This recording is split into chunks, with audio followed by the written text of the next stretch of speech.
Secara umum, salah satu manfaat atau pentingnya kita belajar sejarah itu kata Allah di surat Hud ayat 120 yang tadi saya baca adalah manusabbitu bihi fuadak, meneguhkan hati.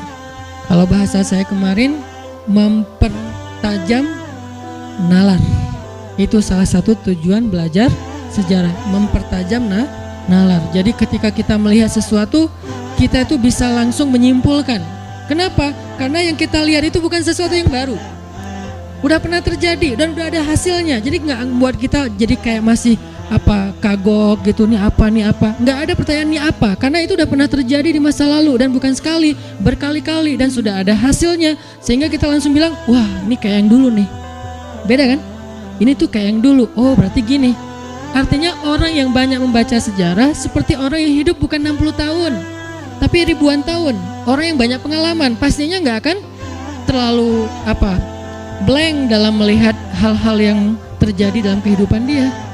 Beda mah misalnya anak kecil ngelihat sesuatu kan dia kayak baru pengalaman pertama kan, masih nyoba-nyoba, oh nanti gini hasilnya, oh gitu hasilnya. Itu anak kecil karena dia hidup baru belasan tahun.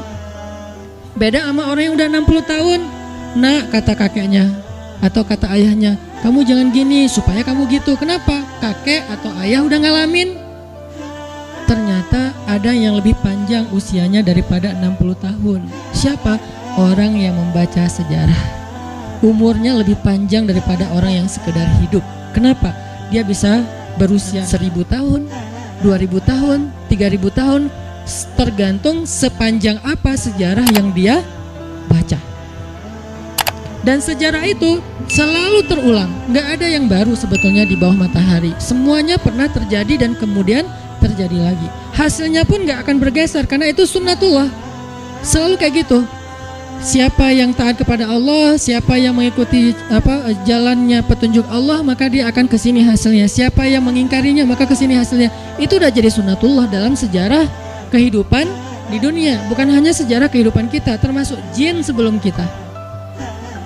Sehingga siapa yang membaca sejarah, hobi membaca kisah, membaca sirah, berarti umurnya bukan 60 tahun.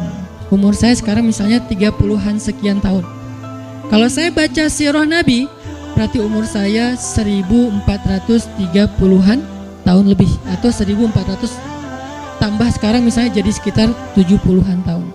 Itu usianya. Kenapa? Saya baca sirah Nabi, saya baca sirah sahabat, saya baca sirah Bani Umayyah, saya baca sirah Bani Abbasiyah, saya baca sejarah Bani Utsmani, saya baca sejarah Bani Fatimiyah, saya baca tentang perjalanan kaum muslimin di Eropa misalnya, dan segala macam. Makin banyak baca sejarah Islam yang tua banget, yang udah 1400 tahun itu, berarti semakin panjang usia kita. Seperti orang yang sudah hidup ribuan tahun, artinya dia punya pengalaman yang banyak. Pengalaman itu membentuk pola pikir. Pola pikir itu menjadi guidance dia dalam mengambil sikap terhadap kejadian-kejadian dalam kehidupan dia. Itu pentingnya sejarah. Sehingga kalau ada orang yang masih bingung, kenapa ya? Pertanyaan itu berarti pertanyaan yang jarang baca sejarah. Kenapa ya umat Islam kayak gini? Kenapa ya kita kayak gini? Kenapa ya kita susah bangkit? Kenapa ya kita, dan segala macam. Pertanyaan kenapa? Karena dia kurang analisa. Memang kita tetap butuh menganalisa realitas yang membaru. Tetapi semua itu tidak akan lepas dari pola kejadian sejarah. Hanya dia secara detailnya ada hal-hal yang memang baru. Tapi secara garis besarnya itu tuh pernah terjadi.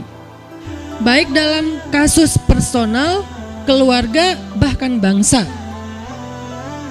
Dalam kasus personal, kasus pribadi kita, atau dalam kasus keluarga kita, atau dalam kasus bangsa kita, adegan kolosal bangsa kita, itu tuh pernah terjadi. Sehingga ketika terjadi lagi, orang yang hidup dalam sejarah, dia nggak akan heran.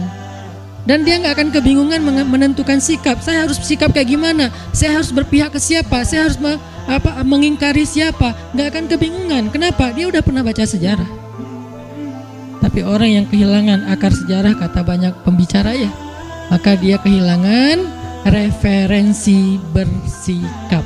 Bahayanya orang yang kehilangan akses sejarah, maka dia kehilangan referensi bersikap.